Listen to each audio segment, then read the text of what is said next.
Hi everyone, welcome back to the channel. My name is Yusuf and today we're reviewing the pair of loupes from Univet, which are the 3.0 times magnification Gadolinium loupes.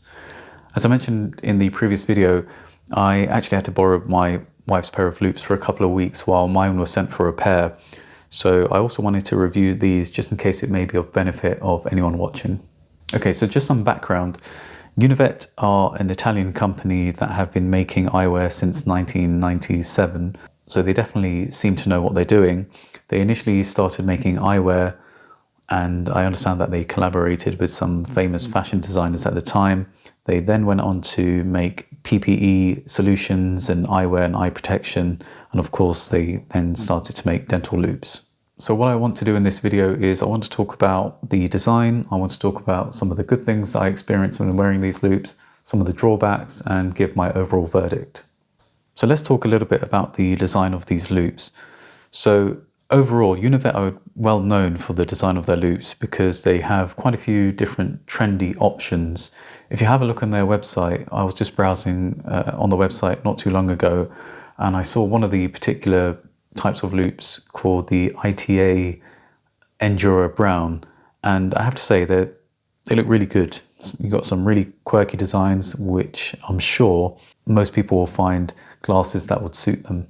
And for these it's no different, to be honest. So this is called the Ash frame. So it has a very thin frame in all honesty, and it has this carbon fiber type finish on the side.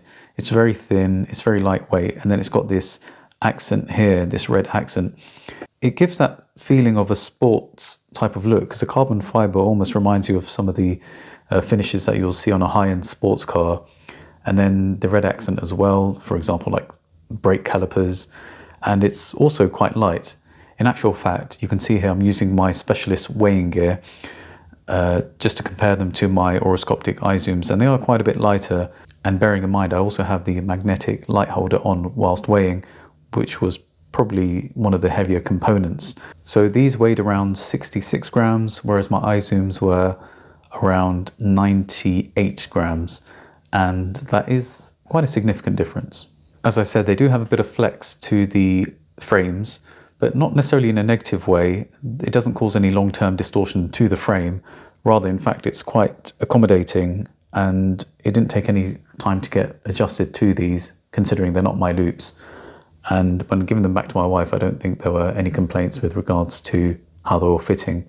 I mean, maybe around the nose pad area, she had to make some small adjustments, but the actual earpiece area seemed to be okay. So as for the loupes themselves, they have a circular finish, which is finished off in a matte black. And then on the edge, you've got the Univet branding in a neutral color that doesn't stand out too much. And I do like the look of that. It looks quite elegant and neat. Also, as I said, this came with the magnetic light holder, and I have to say I really do like the magnetic system that they have here. It's definitely one of the better light systems that I've used personally. FYI, I hopefully will do a review of some of these systems in the future, including the lights. Okay, so like I said, after borrowing these for quite a few number of weeks, I want to discuss some of the positives about these loupes. So number one was the optics themselves. Now, I was a little bit skeptical coming from prismatic oroscopic loupes to Gadolinium loupes. However, much to my surprise, I was able to do majority of my dentistry without any major issues. I was a little bit worried as I had an extirpation or the beginning part of a root canal coming up on an upper right 6 from what I remember. And luckily I was able to locate all 4 canals. Now, I'm not saying that that's representative of all cases, nor am I blowing my own trumpet. It's just to say that you can do the finer bits of dentistry with these loupes. The field of view was good. I was able to see quite a lot inside the mouth, quite a few teeth in good clarity, and the colours were good. However, what I did notice is centrally you do have a clear picture, but around the peripheral rim it does get a little bit blurry. Now, I think that's generally what you get with Gadolinium loupes in comparison to prismatic, where it's crystal clear all throughout the image, but it is something to be aware of. Again, it doesn't really cause any major issues because when you're looking at something, you would generally be looking right in the middle, and if you need to look to either side, you can just make small adjustments. Another good thing about these loupes is the weight of them, as I mentioned previously.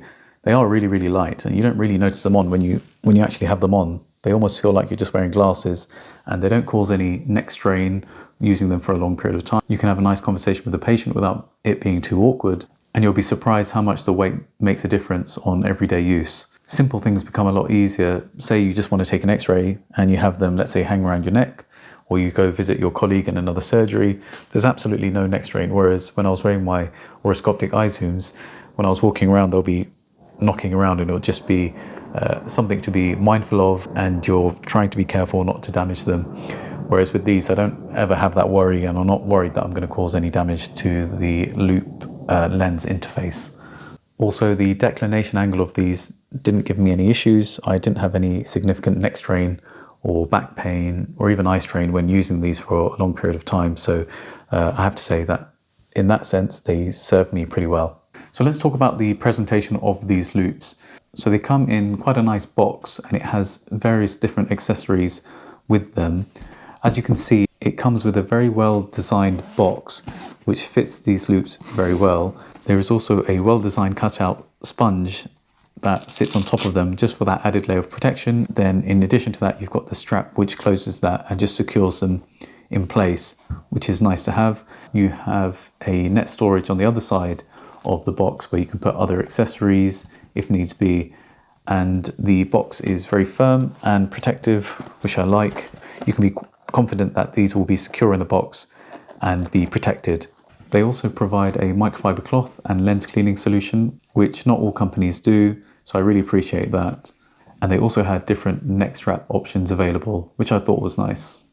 As for the disadvantages of these loupes, to be honest, whilst using them, I never really had any major issues. I understood the limitations of the Galilean loop, so I knew what to expect. But with regards to the actual loupes themselves, I didn't have any major issues.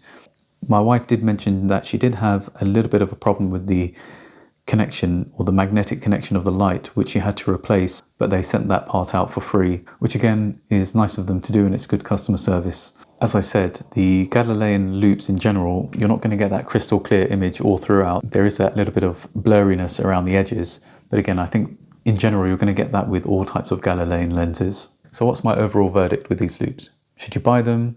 Should you avoid them? Should you consider them? In my opinion, I think you should probably consider them if you're in the market for these types of loupes. I think, okay, so what's my final verdict? Should you buy them? Should you avoid them? Should you shortlist them? In my opinion, I think if you're in the market for Galilean type loupes, if you know that you're going to go for these types of loupes, to be honest, I don't think you're going to have any issues with these. You're going to be able to find a frame that will suit you. If you're more inclined to fashionable design frames, you'll be able to find them, I'm sure, with the various different options that they have. And the loupe quality itself was good. I didn't have any major issues with these. Another really important point to consider, of course, is that these types of loupes are significantly cheaper than the prismatic loupe options that are available on the market. So of course, naturally, if that also affects your decision, then know that you would still be content with these types of loupes and you'll still benefit from them. It's definitely better than using no loupes at all, which is questionable. So I hope you guys have enjoyed this review. I hope it's been helpful to you. If you have any questions, then drop them down in the comments below and I'll try my best to answer them as best as I can. Otherwise, I'll see you guys in the next one. Take care.